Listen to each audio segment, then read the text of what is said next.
Hi, my name's Kristen Fletcher. I'm the Programs and Community Engagement Coordinator at the Haley Public Library. Tonight, our presentation is Pollinator Friendly Gardening with Manon Gaudreau and Amy Mattias from 5B Resilient Gardens. I always like to feature a book that we have here at the library, and I found this one from the Xerces Society, which Xerces, it's basically a butterfly society of quite a bit of renown. This is 100 plants to feed the bees, provide a healthy habitat to help pollinators thrive. And it's divided into native wildflowers, into native shrubs and trees. So for example, in their penstemon under native flowers, they have a nice descriptor. Whoops. And here are pollinators that that species attracts, and then additional information on the other page. So it's a real fun book and has lots of good information in it. So it is my pleasure to be working with Amy and Manon on a three-part series on how to create resilient gardens. And tonight we're going to feature pollinators. Let me tell you a little bit about them. Manon Gaudreau started gardening in 2005 when her daughter asked her a question she didn't know the answer. She's been looking for answers and sharing them ever since. After studying seed saving with Ketchum seedsman Bill McDorman, Manon became a master gardener and helped establish Valley Victory Gardens. She has taught many classes locally over many years and is the co-director of the Wood River Seed Library. Manon co-manages the 5B Resilience Garden Collective. Amy Mattias is program director at the Sun Valley Institute for Resilience, and in that role launched the 5B Resilience Gardens collaboration last spring. She serves on the Blaine County Food Council and is a board member of the Idaho Center for Sustainable Agriculture.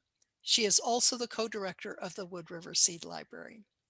Amy follows regenerative practices rooted in traditional ecological knowledge in her own garden and is currently enrolled in a permaculture design course.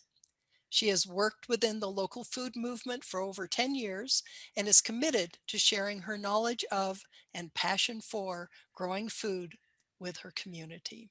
So a big virtual welcome for you folks, and thank you so much for joining us tonight.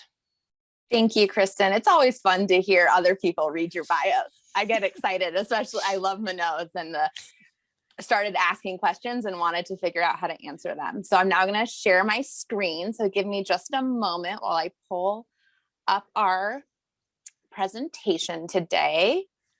And we go into present mode. Okay, I think you can all see that clearly. Wonderful. So we'll skip ahead a couple slides because we already did our introduction, so we don't need to go over that again. And just a quick about 5B Resilience Garden. So Manon and I and a handful of other collaborators and gardeners in our community started this initiative because we saw the interest in gardening and seeds skyrocket during COVID pandemic. So we wanted to create a way to connect our community, to share resources, to provide education for new gardeners or people moving into our community that maybe had experienced gardening elsewhere, but we're going to maybe face a couple challenges in our high desert, high altitude gardening climate that we have here. So we have a few guiding principles. Food production is the first guiding principle. Second is pollinator habitat, which we'll talk about today. And third is soil care, which will be our next webinar with Haley Public Library on May 20th. And just to give a little parameter around what is a resilience garden, it's really any type of edible crop production. It can be a plot on your windowsill with a couple pots there growing herbs. It can be a large multi-acre market garden style that you're growing down in an area where you have a little bit more land. We don't want to not include anyone that's gardening in any form or fashion on their own land. It can incorporate native plants, but it doesn't have to. It could be solely food production of annuals. And we take into account limited to no chemical use, including fertilizers and pesticides, and being wise with our water since we are in a high desert with limited water.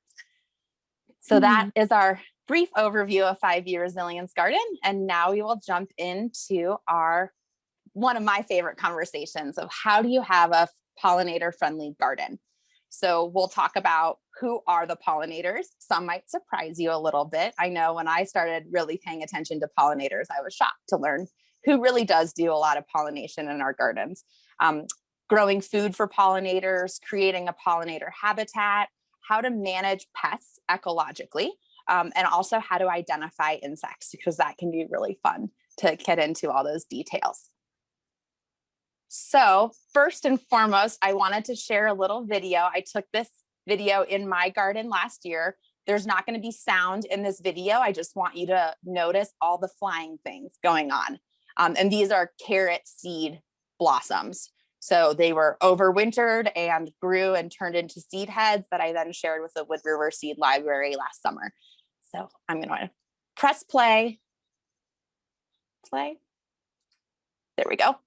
And just see all the diverse things flying everywhere. So allowing our plants to go to seed serves many purposes. It allows us to save the seeds, but it also provides flowers to feed the pollinators.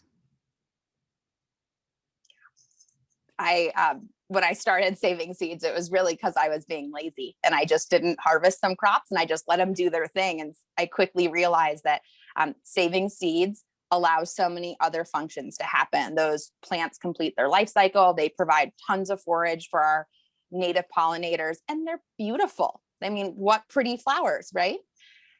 So that's my cute little video. I think it's really fun to watch all the bugs flying around, and I could just stare at this for hours, which I did last summer. It was my meditation often. So we'll talk about a handful of pollinators. The well-known pollinators like bees and butterflies are loved by a lot of different people. Honeybees are really well known. This is a honeybee down here in the lower right-hand side. But here in the Wood River Valley are native bees. I think there's over 4,000 species of native bees that call Idaho home, which is incredible. They can include bumblebees, which are larger and fuzzy, and then all the way down to the sweat bees or leaf miner bees that are very small. So bees come in all shapes and sizes. And this is a really cute photo, in my opinion, of a bee sleeping in a flower. I saw that out, I think it was Democrat Gulch last summer. And you can see the bee is a little drunk with pollen and it's resting in this flower, which is always cute. They also, they like to rest in sunflowers too. You can see a lot of our small native bees sleeping in sunflowers in the summertime, which is really fun. Birds are also types of pollinators. You can see that this is a hummingbird here hanging out on this sunflower stalk. I think a lot of us really love hummingbirds and put up hummingbird feeders to attract them into our gardens. Other birds also pollinate, not just hummingbirds, and they also eat less desirable bugs, which I think is a really fun way to think about the ecology of our garden. Butterflies are another loved pollinator species. They like to warm themselves in rocks and stones, so creating a little habitat is key. One thing Manon and I wanted to kind of chat with you is butterflies and moths are caterpillars early on in their stage of life, and they will munch on leaves. So a lot of people like squish caterpillars or want to get rid of them, but they turn into beautiful pollinators. So we definitely recommend thinking about the end of the life cycle as beautiful butterflies instead of smashing them when they're caterpillars. Other kind of less known or less sexy, we could say, pollinators are flies and wasps. A lot of people find them to be pests, but flies, as you can see here, pollinate over 100 different crops. They are really incredible pollinators, and I've learned to love them, even though I didn't when I started gardening. I was like, oh, what are all these flies doing? Well, they're pollinating my crops. Same thing with wasps. A lot of people have fear of wasps or want to spray to get rid of paper wasps, but they are not only pollinators, they're also beneficial insects, meaning that they kill and take care of pests in our garden. So we highly recommend supporting your wasps. There are ways, like if you are allergic or afraid of wasps, to move them further out from your home, which is great to do, but we really highly recommend not attacking our wasps with chemicals or pesticides. Amy, somebody put in the chat just a reminder that caterpillars are important food for birds in the springtime when they're nesting, because birds need a lot of protein then, even birds that would normally be fruit eaters. And so, so leaving those caterpillars, at least some of them around for the birds to feed on, can be really helpful too. Absolutely. Thanks for adding that. Next, we have more pollinators. Because there's so many pollinators. So ants are pollinators, ladybugs are pollinators. Like we said, bees, flies, wasps are pollinators. Lacewings, this beautiful lacewing up here in the top left corner. I just think they're so gorgeous, right? But now jump in. Let's talk. The ladybug not only is a pollinator, but it also eats a lot of aphids off your plants. So they're a very beneficial insect for pollination and for keeping aphids in control.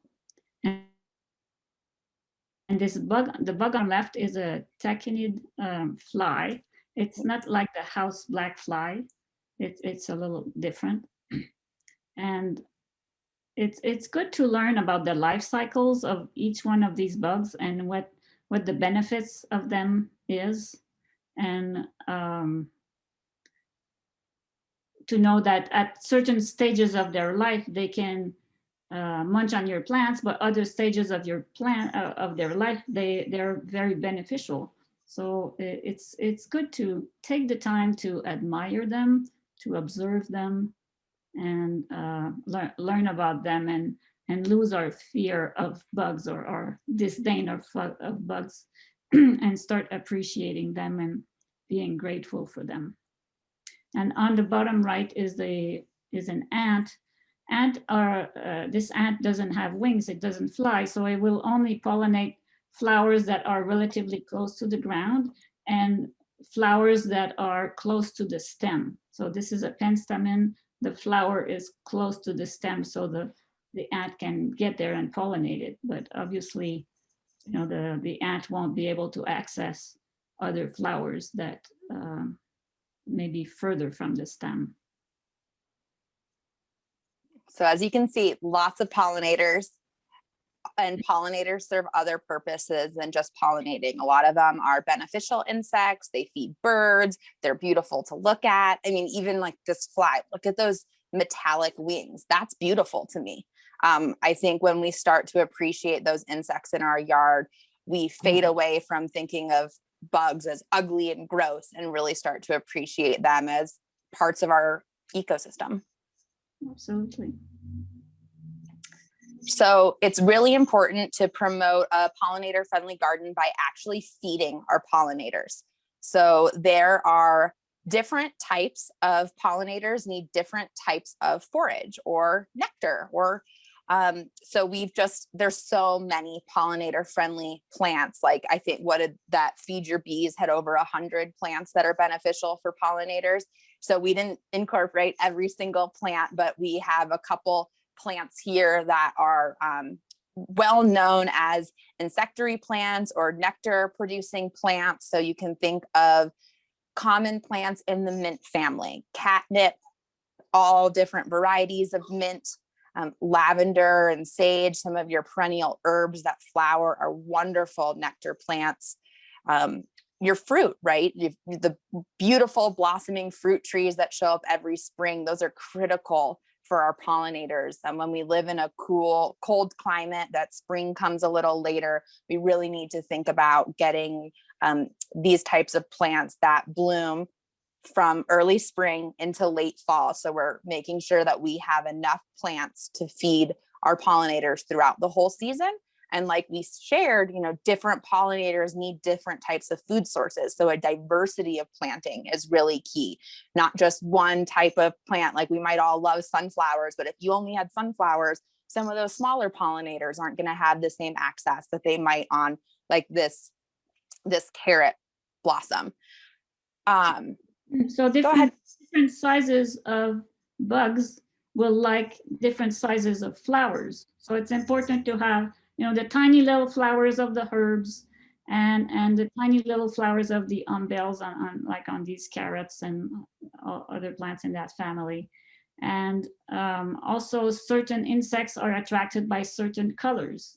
So the more variety you have, the better.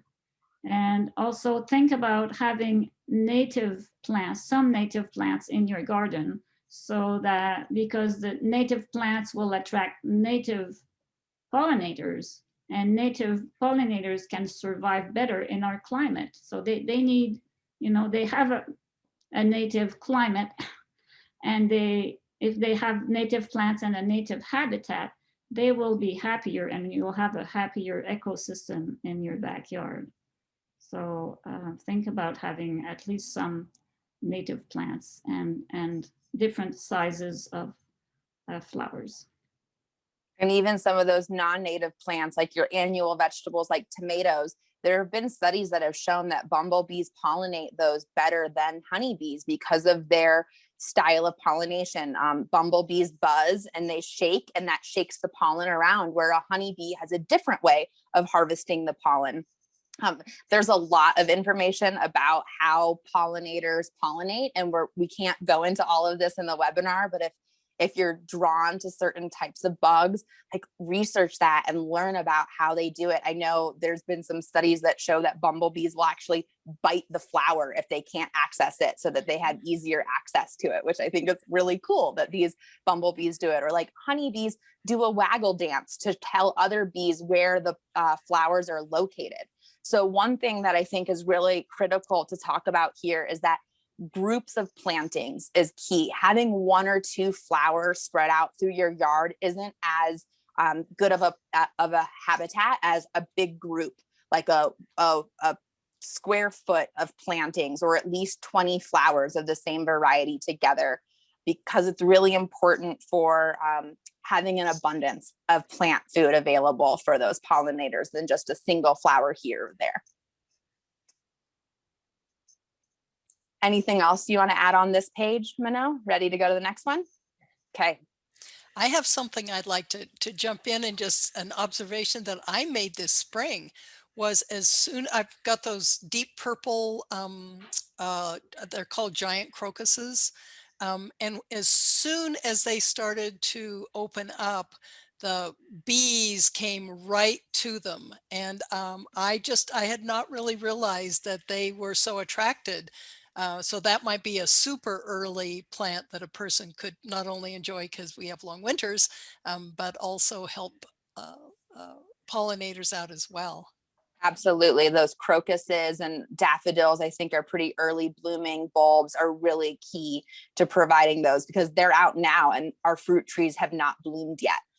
So we need that forage available, especially, I mean, it's a little cold right now, but a couple of weeks ago when the daytime temperature was pretty warm, we started to see, and without going into too much detail, bumblebees often are only the queen lives throughout the year. So when the temperatures start to warm up, the queen comes out of its nest and starts to search for food. And if there's food available, the reproductive system starts, or cycle starts for the bumblebee. If there's not forage available, that bumblebee might not be able to reproduce and to bring more bumblebees throughout the season. So those early blooming plants are critical, especially for our native bumblebees and our solitary bees. So we've talked about food, and now we'll talk about habitat. So in food, shelter, water, those are all, we need them as humans. Our bugs and plants and animals need them too. So we'll talk a lot about messy yards in the next slide, but that's kind of the number one thing to consider when we're talking about pollinator habitat is don't clean up your yard every fall. Leave some plant debris. And in the spring, I know it's hard to hold off on cleaning up your yard and making it pretty, but we really need to protect those pollinators and bugs as we move into warmer days. So the kind of rule of thumb is wait until you have 5 days in a row of 50-degree weather for 5 days in a row before you start cleaning up your yard. So if you've already started cleaning up your yard, see if you can pause and hold off for a couple more weeks as those pollinators really hatch and start to thrive. Yeah, so leaving that allows the larvae to hatch and develop. The larvae need food, and they need the habitat. Mm-hmm. And protection, right? Because as we know, wind can be really strong here in the valley, and these pollinators are really small bugs, and they need shelter and protection from the wind. So providing shrubs and trees is a great way to do that. Plant materials can provide that as well. Or if you really want to provide a cool looking habitat for your bugs, you can create some type of insect hotel. So this, I think, is a really good visual of the different types of habitats that bugs like to live in. So you can see there's some logs with holes drilled in it. There's some bricks. There's some probably bamboo tubing, all types of things that, oops, sorry, every time I... Pine cones are there too. Yep, pine cones, these little slots. I have a lot of bumblebees in my yard because we live in a log cabin and they live in the logs, and they come out. They often get stuck in this window, and I have to save them because they try to find their way outside and they somehow end up in my window. So that's always a fun game of catching bumblebees and taking them back outside. But providing those insect hotels can be a really nice thing to do. And I wanted to plug one thing, because I think a lot of us as resilient gardeners mulch our yards and we don't like bare ground, but some of our native pollinators, especially like the leaf miner bees and sweat bees, they're ground dwelling and they need exposed dirt or soil to burrow in and stay safe. So I see them a lot in like my patio pavers where I don't mulch. I always leave that area available for them, and you can see them in spring kind of come out and break through. And the first time I saw it, I was, what's going on? And I researched it and I said, oh, okay, so leave a little bare ground, because when you are out and about in our native ecosystems, you'll see that not all the ground is covered, and that's because our climate is developed for there to be a little bit of bare ground for these pollinators and other bugs to live in. So I just wanted to plug that, because I think sometimes it's not intuitive to us who are used to mulch or completely covered ground. So I just wanted to add that. And water is also really important. I know I water my bees and my bugs in a cute little shallow dish with a bunch of marbles or rocks in it, so that you can see that they don't do well with bird baths. That's a great way to kind of kill off a lot of your bugs. I actually save bugs out of my bird bath, because even though I have insect dishes for them, they still find their way into my bird bath. So I'm running out there and saving little bugs from my bird bath as often as I see them. And some of them don't survive and they feed the birds, and that's okay. But we want to make sure that we have a pollinator friendly watering dish for them. So I didn't put it on our slide, but I saw a really cool way of, the dog water bowls that are kind of self-filling with a big chunk of water or the big jug of water, and then they fill themselves. I saw someone put rocks in those, so it would automatically fill itself as it needed to. And that seemed like it worked really nicely. And what do you use, Manon? Having a pond is with running water is really nice also. With, it feeds the birds, it feeds the bugs, and a pond with rocks, and that's a nice feature to add to a garden. Yeah, and you don't want it to get really deep immediately. You want them to have a little, like almost like a little beach or rocks to go into, which is key. And then, yep. Oh, I was just going to say, Robin urges us to be cautious about concentrating too many bee hotels in one location, because disease transmission can be an issue. And then Linda adds that mason bees look for wet clay for their nests, and also butterflies will often use moist earth to get minerals that they need for reproduction. That is true. And I've seen a lot of butterflies on cow pies and dog poops on my hikes. So it's interesting when you start to observe nature, you might start to see things that are a little counterintuitive. Or like if you're on a muddy trail and there's tire tracks, you can often see a lot of pollinators in the tire tracks drinking water because it cups and holds water for them. So some of the things that might not seem ideal in our minds can actually help create habitat for pollinators. And the other kind of number one piece of pollinator habitat is to avoid chemical use. There are a lot of different types of chemicals on the market. Some of them are more deadly than others. The neonicotinoids are pretty harmful. And unfortunately, a lot of seeds are now treated with them. So you could buy a seed and it's already treated with a pesticide that will kill bugs. A lot of plants that you get at Home Depot or certain kind of more large scale nurseries are also treated. So it's really important to ask your nursery whether or not things are treated, because you can plant stuff in your yard that looks beautiful and is devastating on our pollinator habitat. And spraying your yard will also reduce pollinator species. And we'll get a little bit more into that in our ecology slide coming up shortly. But Manon, do you want to add anything about chemical use? Not on this slide. I think just avoid chemical use is enough to be said. It's it very seriously affects the ecology of our bug system and all the wildlife. So and our own too. Mm-hmm. Somebody adds that be aware that trees such as lindens, if not to spray them when they're blooming. Yeah, I would advise to not spray any plant or tree while it's blooming or anytime, but definitely not while it's blooming. Some of those residues can stay on there. Even if you sprayed 3 days ago, it might still show up. There was a research article that came out relatively recently that looked at milkweed, which I think a lot of us know is one of the, I think it's the only plant that feeds the caterpillar stage of a monarch. And even in wild spaces or, protected wilderness areas, milkweed had residue of chemicals on it.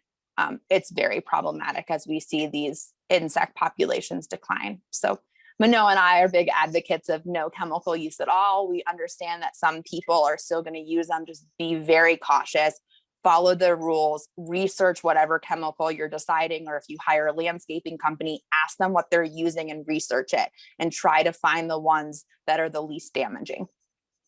Yeah, and there are many mechanical strategies to control bugs on fruit trees. Also, there's little traps you can put. There are different ways other than using chemicals. So, want to talk a little bit more about messy yards, Manon? Messy yard.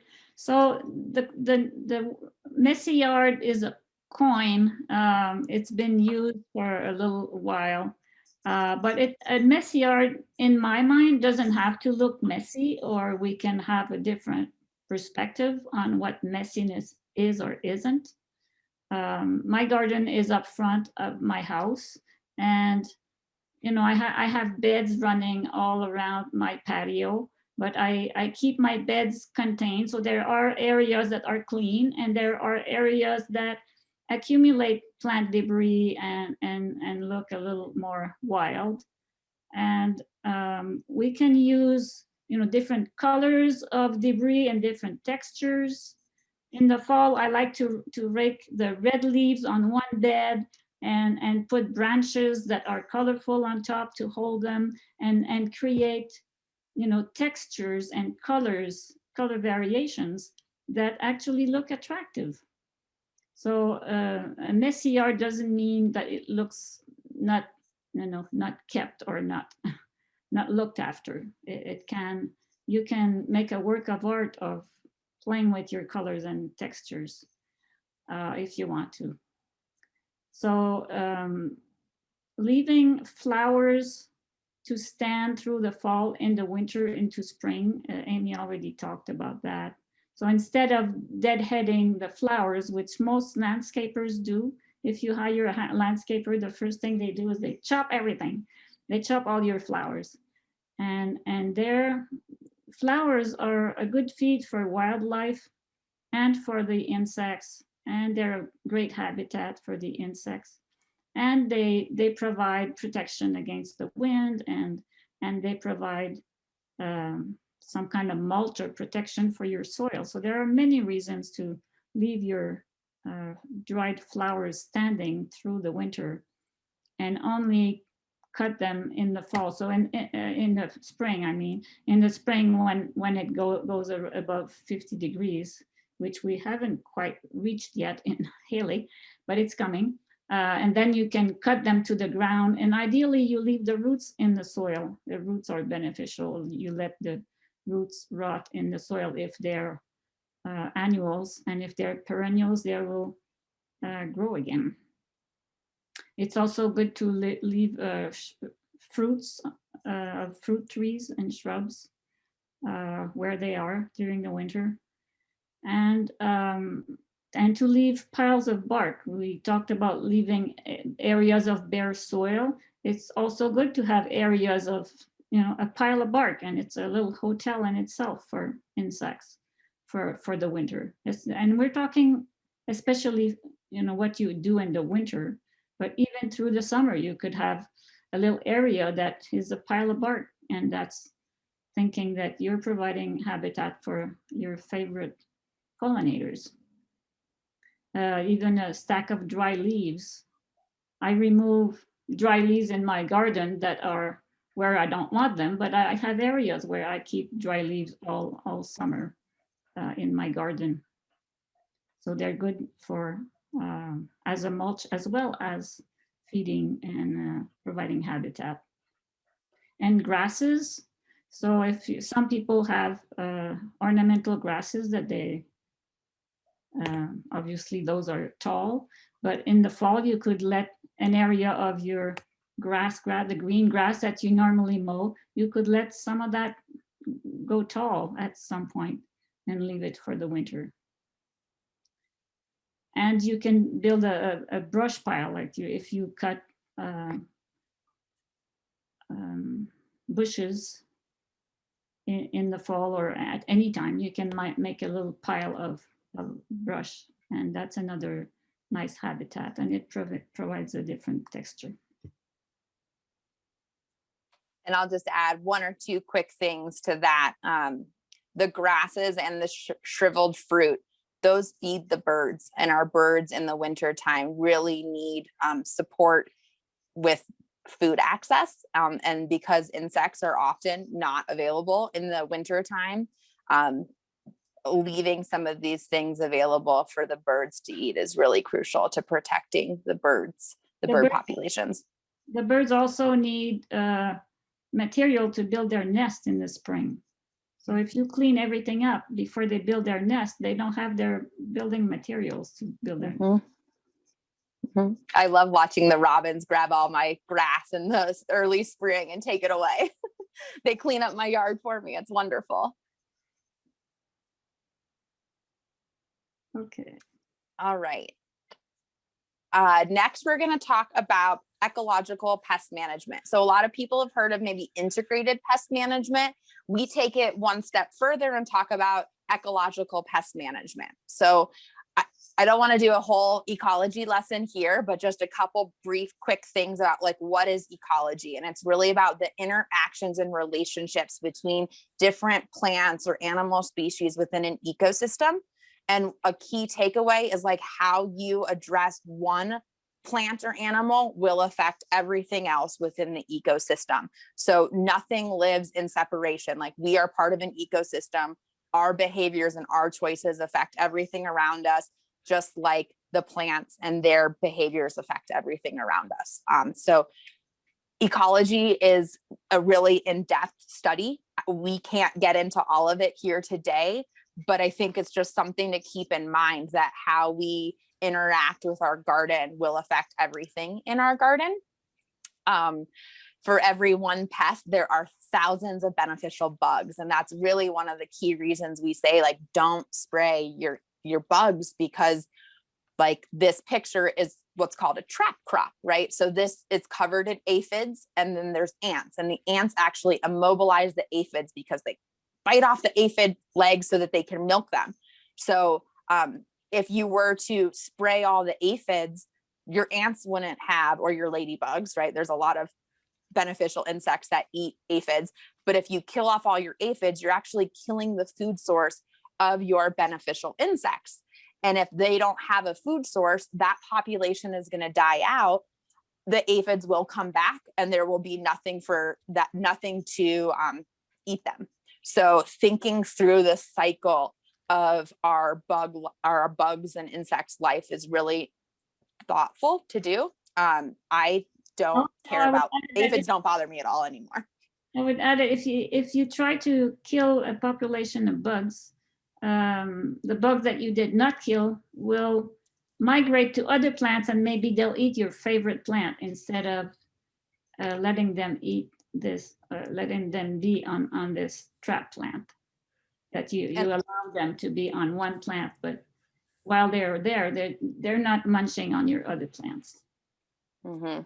And a lot of the pesky bugs like mites and aphids are smaller, so they reproduce faster than your bigger beneficial insects like a ladybug or a praying mantis or a wasp. Those are bigger insects, so their reproductive cycle, like they have less babies when they do reproduce than mites or aphids. So when you attack the aphid or the mite, and then the trickle down effect is actually going to reduce your beneficial insects, which we've learned that a lot of beneficial insects are also pollinators. So it's really critical to think on an ecological scale when we're talking about resilient gardening. I love trap crops. I'm always excited. They move in my yard from place to place, depending on wherever they want to go. Like one year it'll be on dill. This is a sweet clover. You might be able to tell, like there's a couple leek plants right next to the sweet clover. I had no aphid damage on any other plant in my garden. Every single aphid in my garden was on this trap crop, and I just left it, and it was fine. Some people still want to eliminate the aphids from their yards. So there are mechanical ways of doing it, like dunking a plant in water is a great way to kill off aphids. But I firmly believe that killing off those aphids will only lead to more aphids in the long run. So test it, experiment, see what works in your yard and what you're comfortable with. I'm very comfortable with a lot of bugs. I know not every gardener is. But maybe test and leave aphids on one plant and kill aphids on another plant and see what happens a couple months or a couple weeks down the road. Do you want to talk more about chemical use on this slide, Manon? Just don't use them. Okay. I think that probably is all we'll say about the ecological pest management, because we'll get into insect identification, which will help you figure out how to ecologically manage your pests when you do have them. And you can also do a search on internet to find a way to manage certain bugs. Yep. Once you've we're talking about identification of insects here. So learn by observation. I mean, take the time to observe and go talk to your plant and examine your plants every day and see what insects are there. Observe them, see what they're doing, see when they're there. Some insects will only be there in the morning. Many pollinators will only be there early in the morning. So take the time to observe, and it's very meditative. It's a good practice to learn about the insect and its environment. And sometimes you won't see the insect itself, but you will see a spider web. Oh, it's a spider, right? It's a spider web. Or sometimes you don't see the aphids, but you see that the leaves of your greens are all shiny. That wasn't there before. Oh, it's because the aphid is leaving its poop there, and it makes everything shiny, and that's what the ants like to eat. So sometimes it's not the insect itself you can identify, but what they're leaving behind them, or the way they're eating your leaves. Are they, are they cutting your plant? Is it a cutworm that's cutting your plant, or is it, are they taking a bite, or are they just sucking the juice from it? So observation of insects it's difficult to sometimes see the insect, and some insects will be away, at certain times, and when you go out, you don't see any. But that doesn't mean they're not there. So you can't always take a picture of them to identify them, is what I'm saying. Sometimes you have to observe the effect of the insects in your garden.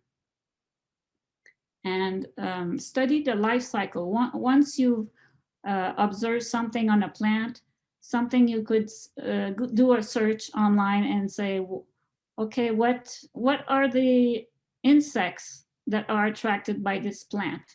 And usually it will be, if you do your search as pests on this plant. Unfortunately, it's a little pejorative, but if you do, pest on such and such a plant, they'll tell you which insects are attracted to each plant and what kind of traces they leave behind, or what kind of damage they're doing to your plants, or what kind of pollination they're doing. So it's good to study the life cycle of these bugs, and to know that at a certain period, they're in a larvae stage, and past that stage, they will stop eating your plants. Once they become a butterfly, they'll be a pollinator. But if you don't want them to lay their eggs on your plants, and then their eggs will develop into larvae and will eat your plants. So then you can learn at what time you have to cover your plants to protect them from that stage of laying eggs. But you need this period of pollination. So each bug has its own life cycle, and it's so fascinating to learn about each one of them. And there are so many beautiful, beautiful photos on internet you can look at. And one thing to add is that bugs are kind of under researched. While there is a good amount of information out there, we are learning new things about insects every single day. And part of being a gardener is being a researcher, being a scientist, being an experimenter. And when we start to observe the insects in our yard, we might see things that are not on Google yet, because Google doesn't have all the information yet, because research costs money. There's not a lot of money out there to study insects, unfortunately. Hopefully we'll see that change as we become just more holistically or ecologically minded humans. But I know I've tried to get bug identifications for certain bugs that I've seen in my garden, and I just hit a wall. There's just no information out there. So it's much more difficult to identify insects than to identify plants. Mm-hmm. You might have, there are some identification guides for plants and trees, and they're relatively easy compared to insects, because there are more insects, there are more varieties of insects, much more variety of insects than plants, and each insect may have different stages where they actually look so different. They go through a metamorphosis from the egg to the caterpillar to the pupae, and then to the full blown insect. So if you're looking for the mature insect, you may not see that. You may see a caterpillar and not know what kind of insect it is. Caterpillar could be from many different insects. And like species of insects change. I think grasshoppers are a good example. Like there's grasshoppers that live on top of mountains, and that species only exists on that certain mountain. And if no one searched for it, no one would ever know that, right? So I think it's fun to identify insects, but don't let it hang you up if you can't get a positive, especially down to the species level of insects. It's better to kind of know, I think, orders or families of insects where you can talk more generally about them. I'm not great at pronouncing Latin, so I'm not going to even try to pronounce some of these terms, but like knowing that it is in one order versus another order can help you figure out how to manage that, or what food it needs, more than going all the way down into the species layer of identification. Yeah, the life cycle will be the same within a family. Yeah. Yeah. And here's more about the life cycle. Yeah, so it's really fun to learn about the life cycle of insects. And there are two different categories of life cycle. One is called the complete metamorphosis, where most of the insects will go through these 4 stages: the egg, larva, pupa, and adult. And then there's something called incomplete metamorphosis, like the earwig, where the baby earwig looks like a tiny, tiny little version of the mature earwig, just like humans are. So these are 2 different kinds of life cycles. And it's easier, well, it might be easier to identify an earwig if it's a baby earwig, except it's so small that you may not be able to see it with your eyes. And the same with aphids. The baby aphids are so small. It's hard to see them. But it's really fun to learn about the different stages. And again, the pupa stage, usually they're inactive during that stage, so they're not a pollinator yet, and they're not doing any damage to your plants at that stage. They're inactive. But the larva stage is where the caterpillar eats a lot. So they might do some damage to your plants, because they'll, like your cabbage worm, they'll eat your cabbage. And sometimes you'll have both aphids and caterpillars on your cabbage. So sometimes it's a combination of insects affecting a given plant. I'm currently doing some research on pill bugs, or roly-polies, as some of us called them as children. I have a greenhouse that some of you have seen in previous webinars that we've hosted. And because it's more humid, because it's got that protection that keeps moisture locked in, I have tons of pill bugs. And I had a lot of carrot starts sprouting up one day, a good like 20 or so. And the next day they were gone. I said, well, what happened to my delicate little carrot sprouts? I then sat and watched and waited to see what showed up.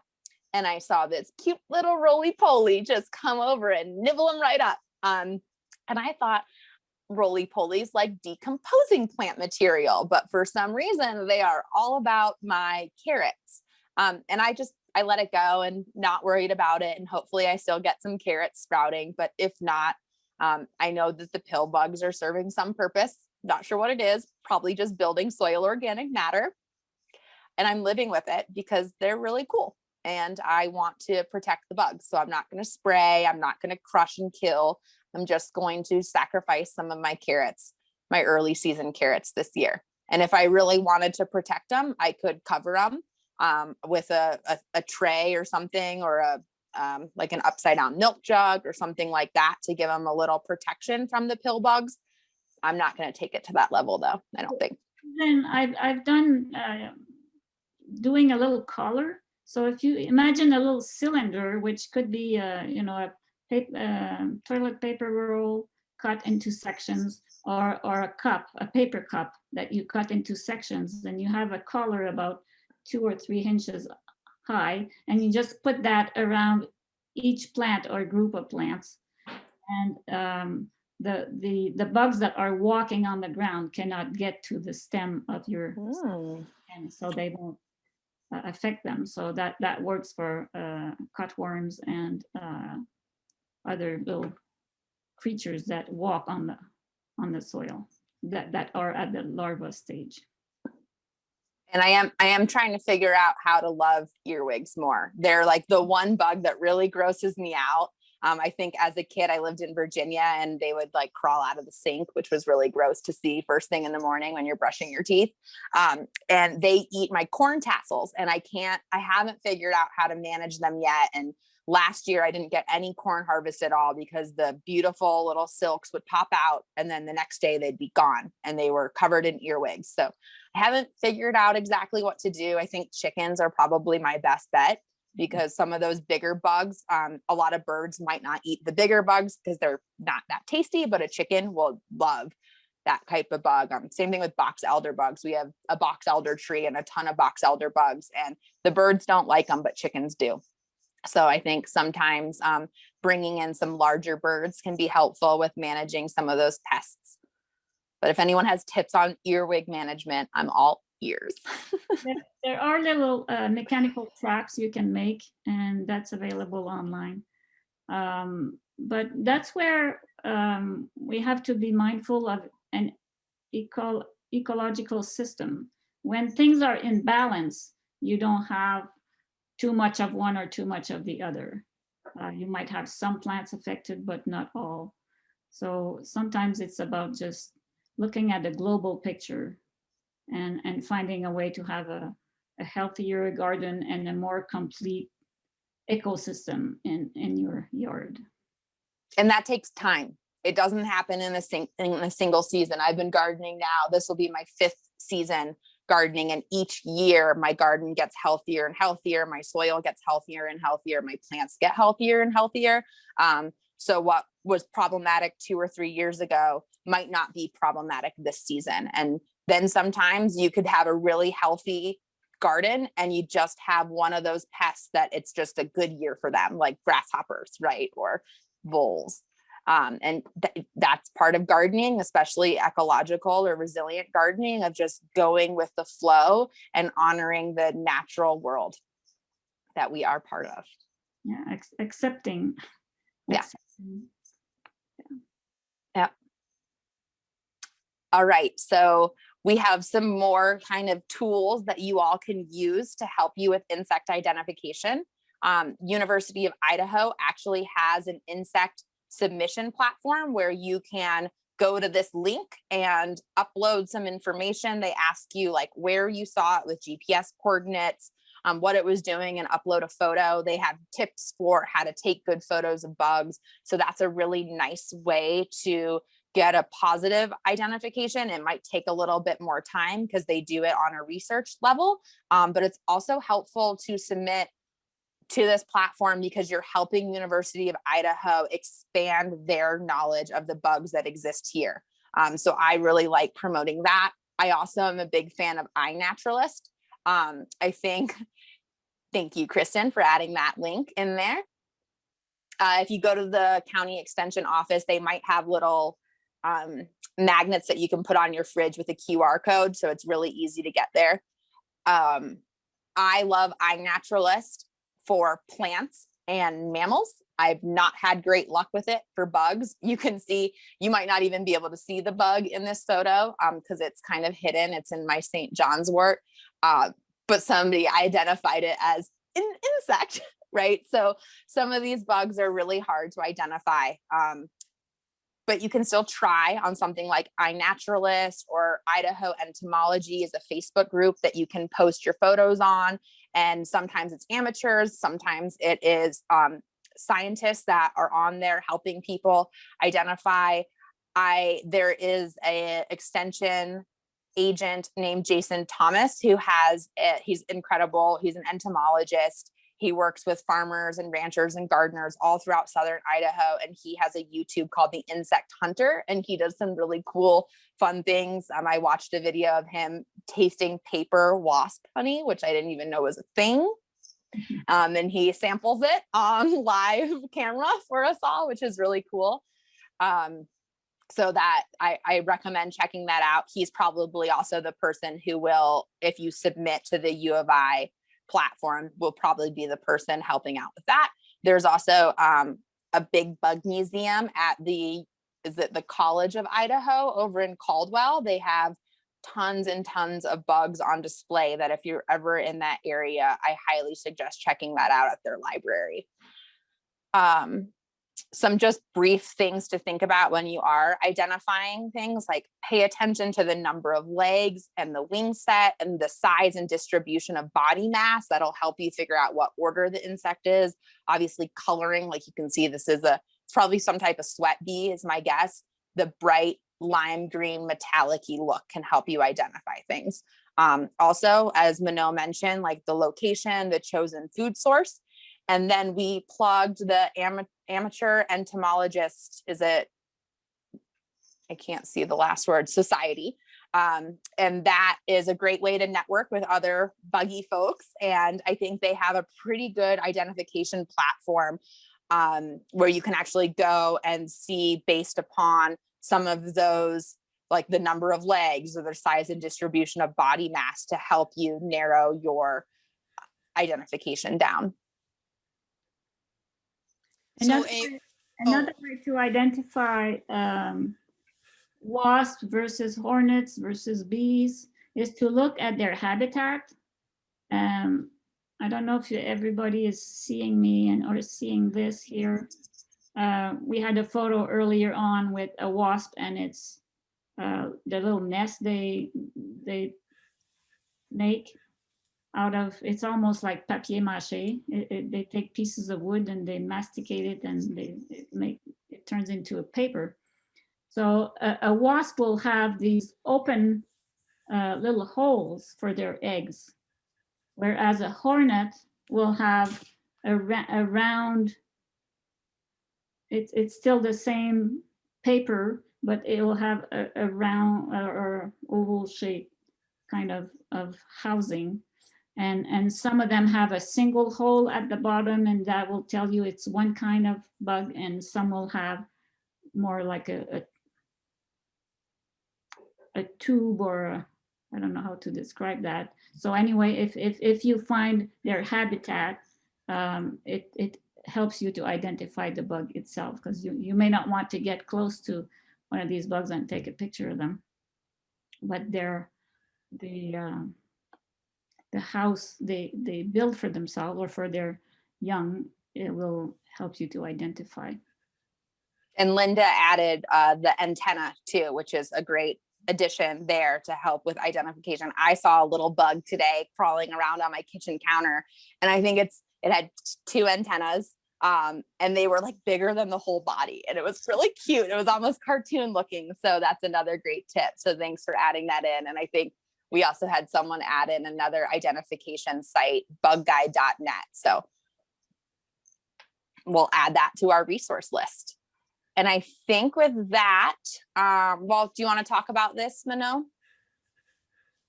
This is a nice website I found, growveg.com. They have all these images of insects and the plants they live on. And they have information about them. So that's a nice resource if you want some good pictures. They have good pictures there. Great. On the next slide, there's a YouTube video.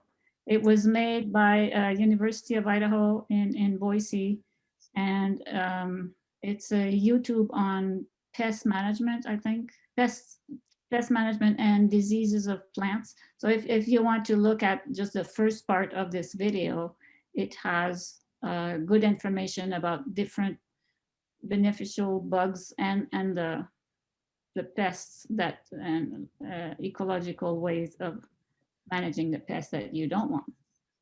And so obviously a ladybug on the top right. The second middle top is a praying mantis. Eating a cricket, is that what we're seeing, or a grasshopper? Yeah, And these bugs can be pretty long. Last summer and the summer before, I had some here at my place, and they were 4 inches long.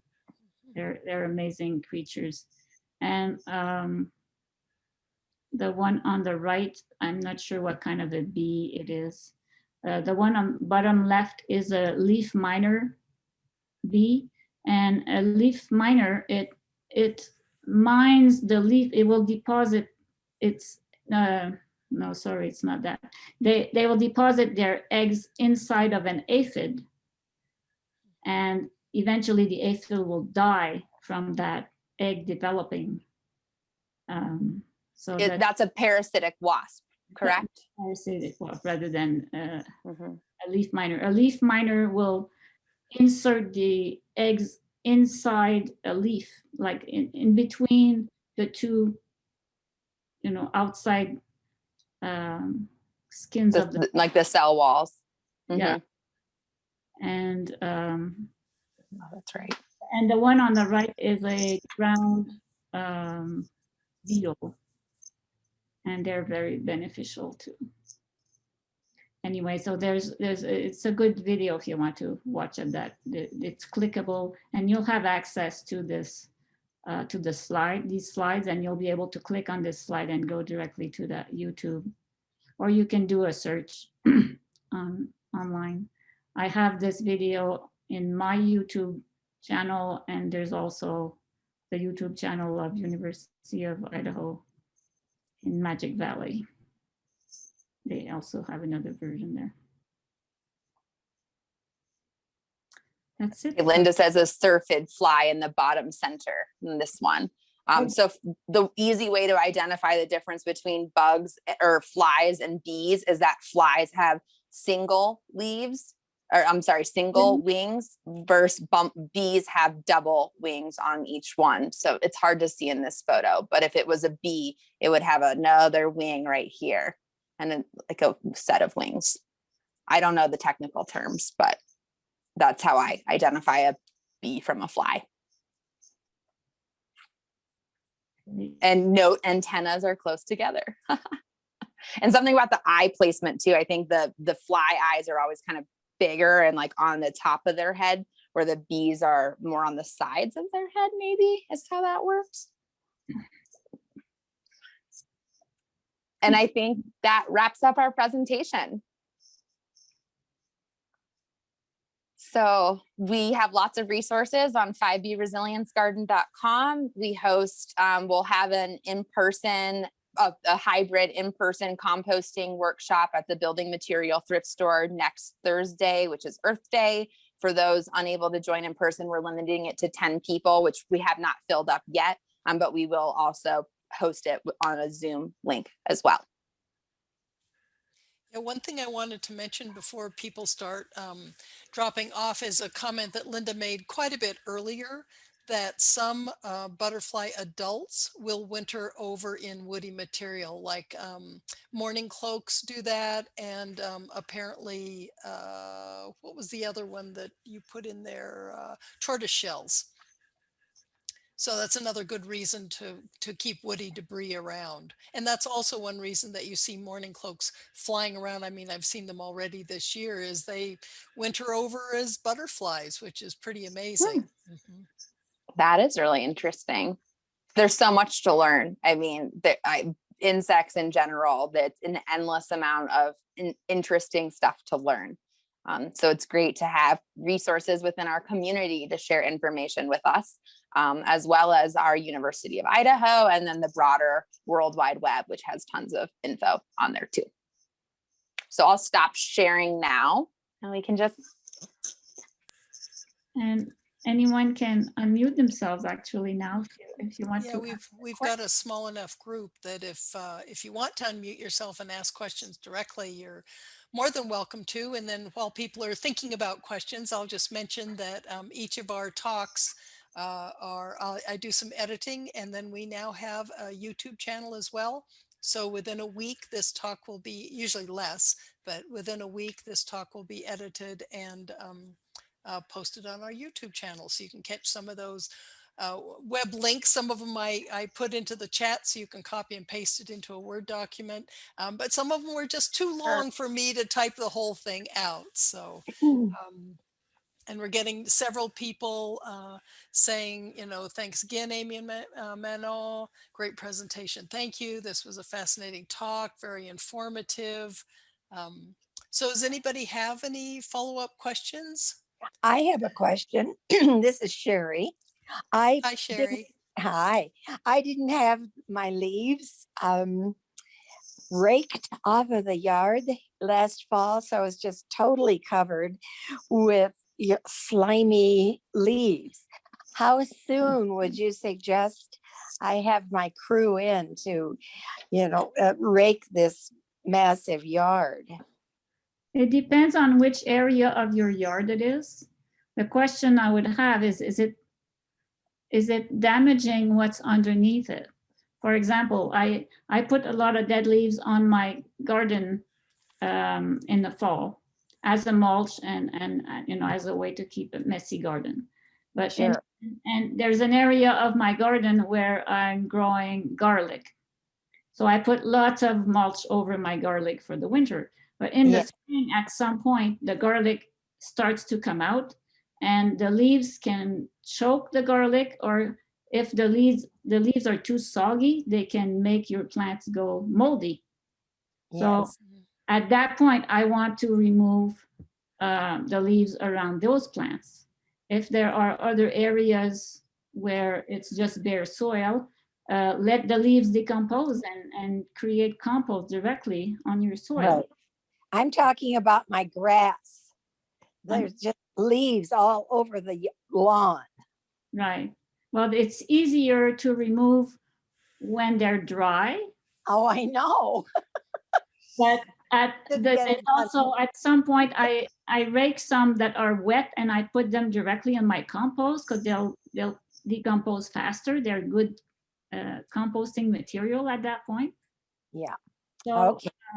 You can leave an area with some leaves and rake most of your grass if that's what you want to do. Okay, thank you. We're not saying to leave mountains of dead leaves everywhere all the time. Just one mountain of dead leaves in one place all the time. It's the whole yard. It's just the whole grass. It's the whole lawn is full of leaves. And turf grass isn't really like the best habitat for bugs in general. So if you have just like a turf lawn and you have leaves covering it and you move them, you're probably not disturbing too many bugs versus if you have like your garden area where there's a lot more habitat for those bugs, I would say. And I'm not a turf lawn expert by any means. I've actually never had a turf lawn in my adult life, but that's what I've read. So if anyone has more experience, feel free to jump in and correct me. Trish asks a question, is there a list of high desert plants only that will attract pollinators? Can you recommend anything in particular or know of a website to direct people to? All the native plants. University of Idaho has a list of native plants. There is a botanical garden in Twin Falls called Orton Botanical Garden that has a lot of displays of high desert xeriscaping that you could take a trip and visit. And I think they actually sell plants. And then the company Native Roots is a company that's been working really hard on adapting our native plants to work well in landscapes as ornamentals, ones that propagate well, et cetera, because not every native plant will grow in your yard, in your landscaped area, but Native Roots has done a really nice job of incorporating a lot of those native pollinator-friendly plants. They're located in Twin Falls, and they're mostly a wholesaler, so they sell to the different nurseries. And if you go here, go here to your local nursery and ask for native plants. And some nurseries have them, but the more we ask, the more they will carry them. Yep. And I actually got, when I did my xeriscape here 5 years ago, I went to Twin Falls and got a bunch of native plants from Native Roots, and I brought them back. Go to your local nurseries and ask for native plants. Some of them have some, and the more we will ask for them, the more they'll carry them. And in our seed library here, we have some seeds of native seeds, and I don't put them. I don't put those at the Haley Library. They're in a special box. It's a special collection. So if you want native plants, you can ask us to have a look, and we'll have that box at the seed exchange next Saturday. And for like a list, I would say that University of Idaho has some really nice publications in their garden and landscaping area. When I was putting together this presentation, I found a publication that was all about pollinator habitats, and it had lists and lists and lists of bee-friendly plants. So University of Idaho has a ton of resources for that. And you can also ask your landscaping company. Like Manon said, the more we ask about these things, the more they understand that this is something that we individuals want. So by asking the landscaping company or the garden center that you shop at, you'll show interest. And the more we do that, the more likely they are to incorporate that into their normal offerings. There's a landscaper called Native Landscaping in Ketchum, and they're very knowledgeable about native plants. A couple things. I just want to welcome Abby Fenton. She emailed me earlier. She's from Minnesota and she's joining us. So Abby, I just wanted to let you know that I'll be sending out the link for this talk, so you'll get all that. The other thing I just wanted to mention again, this 100 plants to feed the bees. It is based on the East Coast, so it's a little heavy that way, but it has some great, like I'm looking at golden currant and it says attracts various early season wild bee species as well as hummingbirds and butterflies. It says it was once thought that the blossom's deep nectar tubes were inaccessible to honeybees, but these insects are common visitors when the plant is in full bloom. So it actually has a lot of good information that you can draw on. And I wanted to ask Linda, I know you were talking about ordering plants from the place that I can't remember the name. That's why I'm asking you to share that. Yeah, there's a place I've used before. They used to be called Buffalo Berry Farms, and they're I think in McCall. They're now called Twin Peaks, and they have small plants. And I lucked out because they had some of the native plants I've been looking for that are hard to grow from seed, including balsam root. So they come in, small like tubelings. And so I know they're a really good resource. And I've had very good luck with them before. So, and I can add another. I was just going to say they'll plant to order. If you order in the like now, right, or sometime in the year, you can place an order for a certain number of plants for them to grow for you. Yeah, I think that's right. Yeah, they do a lot of commercial growing. I think you need to contact them usually either late fall or early winter to get on their list. If you have something you really want them to grow or need, I just lucked out that they had some kind of leftovers. So I'm like, so pretty much took pretty much everything. Well, not quite. Lucky you. Well, I looked at my wallet. Dragon Wing Nursery in Boise specializes in native and a lot of xeriscaping, and you can go there and shop on their they have display gardens where you can see stuff in action, and then you can shop, I think, on site there. And I know North End Organic Nursery over in Boise also brought in a lot of native plants this year because of requests. So it's a little away from us, but if you're making a trip to Boise, I would definitely recommend checking out those places. And I do see someone asked about the Sawtooth Botanical Garden. They do have native plants there. I don't think that they have plant starts for sale or seeds for sale, but you could always ask them about it.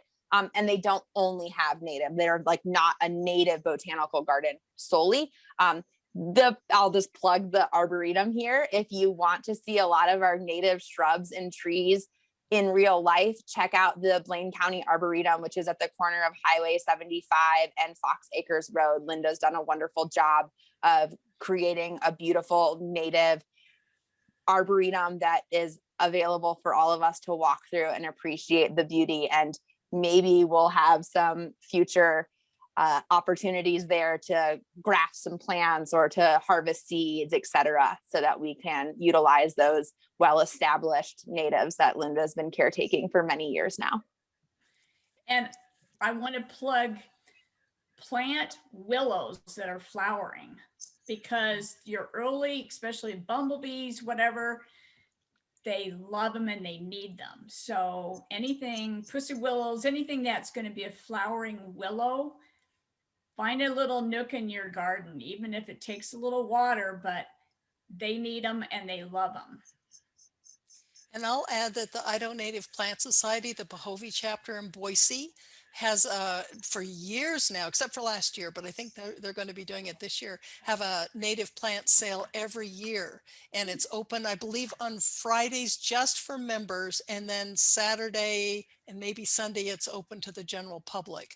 But people they save seeds and they make starts, and it's a great resource. They really have a lot. I haven't been there, but I've seen pictures of it, and they have tables and tables and tables of plants. So that might be something that's good to check out too. So Kristen, if we're a member of our local chapter, does that get us in at their plant sale? Or do you have to be a Boise chapter member? Okay, nope, cool. just INPS. As far as I know, that's a good question, but I believe it's just a Native Plant Society member. So, and I'll stick that that website on here. And I would like to add, if you're starting to be aware of this, just do it step by step. Don't stress out about it. Just start getting informed. Talk to your neighbors. Come to the seed and plant exchange, and there'll be a lot of plants there, a lot of perennials that people divide up and bring up and share. And just start with this and that and experiment. It's not something that you have to do all at once. And there are seed packets you could buy that are called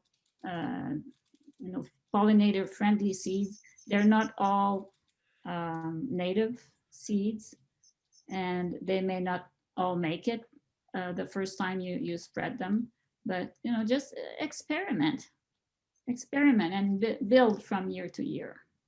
And one more thing to add, I know we all love flowers. I love flowers, but grasses also bloom, and they have pollen, and they're wonderful, or not, they have nectar, and they're wonderful habitat plants. So meadows are a great way to think about, like, you don't just need stands and stands and stands of flowers. You can also incorporate grasses. Some of the native grasses, some of the non-native grasses, cool and warm season grasses can create a really lovely habitat for birds and insects. So it doesn't just have to be, because sometimes native plants can be expensive, especially if you're purchasing grown out plants or shrubs. So that can be a barrier for some of us. So also think about some of those grasses to include in your planting and in your garden, because they serve a lot of purposes. They're beautiful, and they, as we talked about earlier, are wonderful habitats and feed our bird populations throughout the winter when they go to seed. And they're really cool when you see the grasses blooming. If you look closely, you can see they're incredible looking. I'm really blown away by the grasses up close and personal. Even dandelions they're one of the first flowers to come up in the spring, and they're precious for some pollinators. So it's good to let your dandelions be and maybe eat them, eat the roots, eat the leaves. They're good for you. The whole plant is edible. And herbs, all the herbs produce flowers, different colors, and they're small and they're beautiful. And I have an oregano patch that I got, somebody gave me a tiny little bunch of oregano, and now it's a big patch, and I have to cut it down and divide it up and share it with others every year. And that patch of oregano, I max it out at 3 feet round approximately, and the number of bees in there is amazing. And they love it. They love the flowers from all your herbs, whether they're in pots or in the ground. They're all great. And Abby shares that we love our prairie grasses in Minnesota. And I think Vanessa's from Minnesota too, isn't she? Did somebody say that earlier that Vanessa Is. was from? Gonna out her right now. She is. Okay. My fellow Minnesotan. Yep. Okay. Do you guys know each other or something? Well, we're both with men and we're in this Seed Savers teacher's course. Oh, This great. online Oh, course. with Manon you are. Oh, Yes, yes. great. Oh, And wonderful. I was just going to add another herb, an edible flower that I've been integrating into my garden is borage, which you might have already. Absolutely, yeah. Similarly, the bees love it. It's an Yeah. edible flower. You can float it in your lemonade or your Yes. cocktail of choice. And I just grow it all amongst my tomatoes along with marigolds. And it's just fun to watch the pollinators come in. Comfrey also, even the chives. Yeah. Chives have beautiful flowers, and I let them be, and I cut them out once they're spent.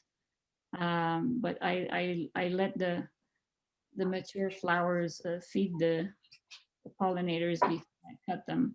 And if you leave them there, chives, like all herbs, they spread and they can become like a weed. So at some point you may want to cut them before the winter. Well, let's see, we're getting pretty close to our the end of our time here. Anybody else have a question or a comment or any suggestions before we close shop tonight? Plant everything everywhere. That's my suggestion. Just grow plants and pollinators will come. They will indeed. Well, thank you everyone for joining us tonight. Like I said, this will be posted up on our YouTube channel, but everyone who's signed up for the class tonight, I'll email out a link directly. So thank you so much and we'll see you next time.